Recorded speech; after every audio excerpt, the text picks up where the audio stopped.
এত রাতে এখানে কেন? ধন্যবাদ দিতে আসলাম। হাতের ঝামেলা তো পুরোপুরি চলে গেছে, এখন আমি ফুলে সোজা করে শক্ত করে ধরতে পারি। শক্ত আর সোজা করে তো ধরতে পারেন নাই, ফুল তো কাঁপতেছে। ফুল কাপুক, হাত তো ঠিক আছে। Thank you. যাবো? ঠিক আছে, যান। গেলাম। রাত হয়ে গেছে না? আসলেই যাবো? আচ্ছা। তাহলে চলে যাবো। এখানে কি আপনি মজাটা খাবেন? ভালো থেকো, অবশ্যই আসবো, দেখা হবে। সুস্থ থেকো। বিদায়। বিদায়। আল্লাহ হাফিজ। আল্লাহ হাফিজ।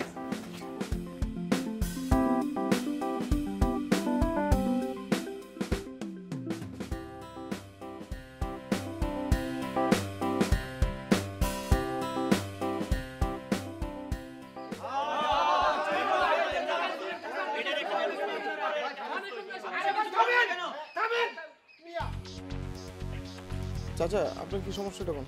আরে আমার ঘরে ঢুকে আলমারি ভেঙে আমার বড় স্বর্ণগয়না নিয়ে গেছে। আরে আমার ফার্ম থেকে মুরগি চুরি করে লয়ে গেছে। আমার গরুর বাছুর লইয়া গেছে। আমার বড় গলা নিচে নিচে আবার লম্বা কথা কয়। থামেন থামেন থামেন। গ্রামবাসী, আপনারা বুঝতেছেন না এগুলা কার আশকারায় হয়? বুঝলেন? বাপের সাহস না দিলে পোলা করতে পারে? জোরে জোরে বাপ বেটা। কি হইছে বুঝো না? না অভিনেতা হইছো, অভিনয় করতেছে এখানে। রাত্রে আকাম কইরা আইসা কি ক্যামেরা লই আমু? এসব মিথ্যা বানায় বলতেছে, আমি এগুলো কিছুই করি না। দিনের বেলা ভালো মানুষ সাইতে থাকে আর রাতের বেলা পোলারে দিয়ে আকাম করায়। এখন বাপ বেটা দুইজনরে এক ঘোড়া করতে হবে। আহা রতন সাহেব, একটু থামেন না, থামো না তোমরা। সবাই মিলে যদি কথা কও তাহলে আসল সত্যটা যে কি এটা কেমনে বুঝুম? মেম্বার সাহেবরে কথা বলার সুযোগ দাও। মেম্বার সাহেব, আপনার কিছু করার থাকলে করুন। আমি আর কি বলবো, কি করব আমি? এই বাপ দাদার ভিটামাটি ছেড়ে তো আমি কোথাও যাইতে পারবো না। তবে আমি আপনাদের কথা দিতেছি, অপরাধের উপযুক্ত প্রমাণ সাপেক্ষে ওর শাস্তি হবে। আব্বা কি কো আব্বা? ওরা মিথ্যা কইতাছে, ওরা সত্যি কইতাছে না আব্বা। আমার কসম, আমি আসলে কিছু করি নাই। আব্বা, আব্বা না, এটা বিচার হওয়া উচিত।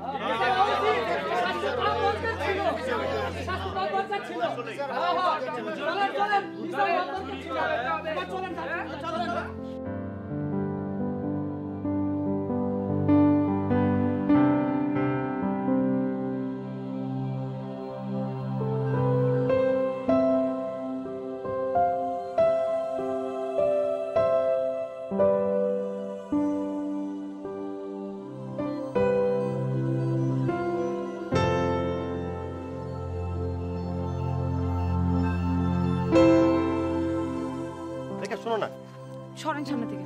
দেখা, তোমার কসম, ভালোবাসার কসম, আমি আসলে চুরি করি নাই। আমি বাসায় গিয়ে ঘুমাইছি, বিশ্বাস করো। আর তোমার দেখার পরে তো আমি মুরগি, গরু, স্বর্ণালঙ্কা কিছুই চোখে দেখি না, আমি তো তোমারই দেখছি খালি। আমি কিছু কিছু জানতে চাইছি আপনার কাছে? চাইছি? আগে তো মুরগি চুরি করতেন, তাও ভালো ছিল। মুরগি চুরি করা বাদ দিয়ে এখন ডাকাতি করা শুরু করছেন। কয়েকদিন পর তো মানুষ খুন করবেন। আমি কিছু জানতে চাই না, আপনি সরেন। আমি কোনো ডাকাতি করি না। যাইতে দিবেন আপনি আমারে? সরেন।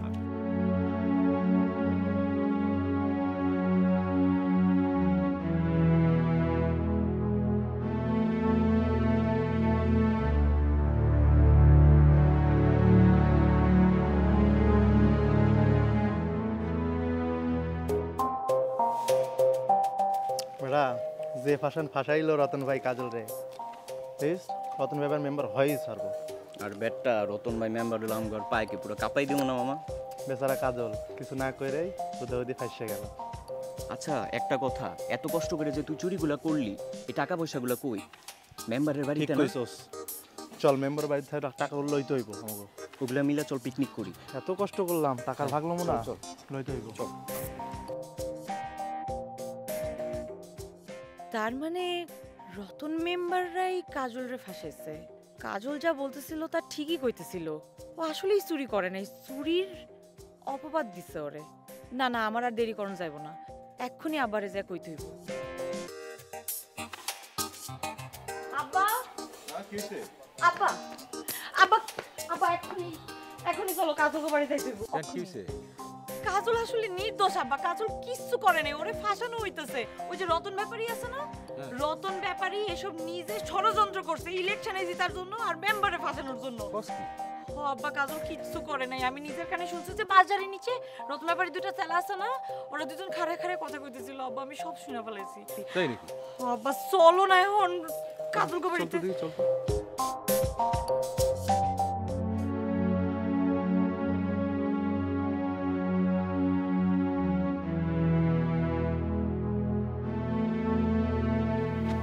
আব্বা বিশ্বাস করো আব্বা, আমি আসলে এইসব কিছু করি না, সবাই বানায় বলতেছি। আব্বা তুমি আমার ভুল বুঝো না, আমি তো তোমারই ছেলে, তাই না? একই রক্ত না আমাদের। আব্বা তুমি আমার ভরসা রাখো, আমি এটা করি না আব্বা, আমি এটা সত্যি করি নাই, সবাই মিথ্যা বানায় বলতেছে। মেম্বার সাহেব, একটা বড় সমস্যার সমাধান হয়ে যেতেছে, আপনি কোনো টেনশন করেন না। আপনার পক্ষে আমাদের পক্ষে আল্লাহ আছে, মানির মান আল্লাহ রক্ষা করে। আমি তো কিছুই বুঝতেছি না।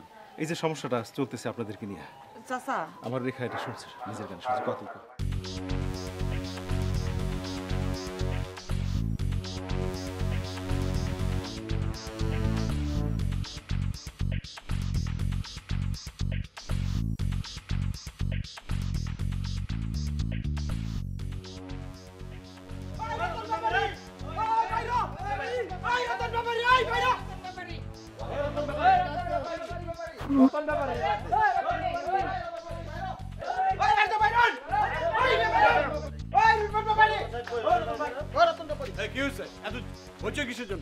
রতন সাহেব, আপনি কি মনে করছেন আমাদের বাপ ছেলেকে ছোট করে অনেক বড় হয়ে যাবেন, তাই না?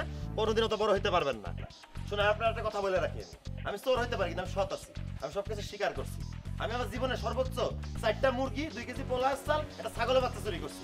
কিন্তু আপনি আমার যে বড় বড় মিথ্যা অপবাদ দিচ্ছেন, তাতে আমার ভালোবাসার দলিলে কিন্তু লাল কালি দাগ পড়ে গেছে। দাগ যেহেতু লাগাইতেছেন সেটা উঠাই দিতে হবে। আর এই যে অপবাদ করে দিচ্ছেন, এটা তো আপনি দোষী, এটার প্রমাণ আমার কাছে আছে। কি প্রমাণ আছে তোমার কাছে? এই যে আমি প্রমাণ, আমি আমার নিজের কানে শুনছি যে ষড়যন্ত্র করতেছিল।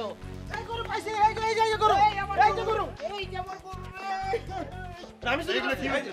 এই রতন সাহেব, এটা কি কি এইগুলো? হ্যাঁ, আপনি নিজে ভালো সাইজে একটা সম্মানী লোক, একটা নিরীহ মানুষ, তারে আপনি দোষী সাব্যস্ত করে গ্রামতলা করতে চাইছিলেন। আর নিজে ভালো মানুষ সাজেন আর তলে তলে সব করে বেড়ান। এই তোরা ভিতরে আরো কিছু পাবি, যা। এই চাপ চাপ, ভালো করে সার্চ কর। সি সি সি, লজ্জা করে না বুড়া বয়সে এরকম চুরি করে বেড়াচ্ছেন? সি এটা কি? এই যে দেখেন। বুঝতে পেরেছো? হ্যাঁ পাইছি, এই যে দেখেন। বলতে সরো। রতন ব্যাপারী, এই রতন ব্যাপারী, তুমি নিজে এই চুরি চামারি কইরা বাপ ছেলের এক ঘরে করতে চাইছিলে না? আজকে কি প্রমাণ হইলো? সব চোরাই মাল তোমার ঘরে। গ্রামবাসী সবাই মিলে আজকে তোমার এক ঘরে করার সিদ্ধান্ত নিতেছে। আর একটা কথা বলে রাখি, এইসব চুরি চামারি কইরা নির্বাচন জিতা যায় না, ষড়যন্ত্র কইরা নির্বাচন জিতা যায় না। নির্বাচনে জিততে হইলে মানুষের মন জয় কইরা জিততে হয়। আর তুমি যেই অপরাধটা করছো না, এটার বিচার অবশ্যই হবে। গ্রামের সবাইরে নিয়ে তোমার বিচারে বসবো, তুমি তৈরি থাকো। এই চল সবাই। ভালোই যান ছিলাম। মিথ্যা অপবাদ দেয়া মন জয় করা যায়।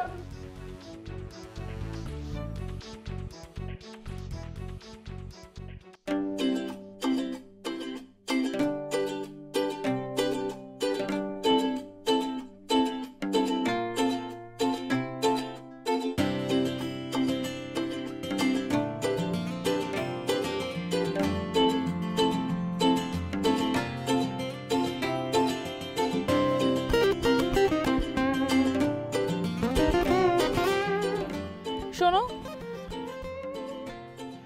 এখন থেকে কিন্তু একদম মুরগি চোর হওয়া যাবে না, ঠিক আছে? এই যে সব মুরগি টুরগি চুরি টুরি করা বাদ দিয়ে লেখাপড়া করে একদম ভালো মানুষ হতে হবে। কিন্তু আমি তো অঙ্কে খুব দুর্বল। আমি সবল করে নিব, আমি শিখিয়ে দিব। আমি তো প্রেম সাবজেক্টেও খুব দুর্বল। সেটাও না হয় আমি টিচার হয়ে শিখিয়ে দিলাম। চলবে, কিন্তু ওই যে তুমি যে আমাকে মুরগি চোর ডাকো না, ওইটা আমার লজ্জাতে খুব লাগে। তাহলে লজ্জাতে যেন না লাগে সেই কাজটা করতে হবে। কি করতে হবে? কি করতে হবে? লেখাপড়া করতে হবে, চুরি করা যাবে না, নাহলে কিন্তু আমি মুরগি চোর বলবো। ভালো না লাগলেও যে আমি চোর বলাটা ছাড়তে পারবো না, কারণ তুমি তো একটা চোর। তুমি একটা কি চোর? আচ্ছা মুরগি চোর নাও, চোর কেন? কিসের চোর? তুমি একটা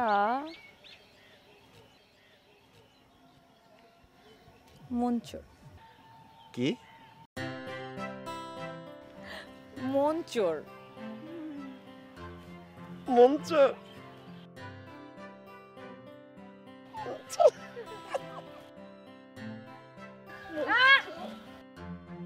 কত বড় সাহস, একটুখানি মন চোর বলছি দেখা আমাকে জড়ায় ধরতে আসছে, দুষ্টু কোথাকার।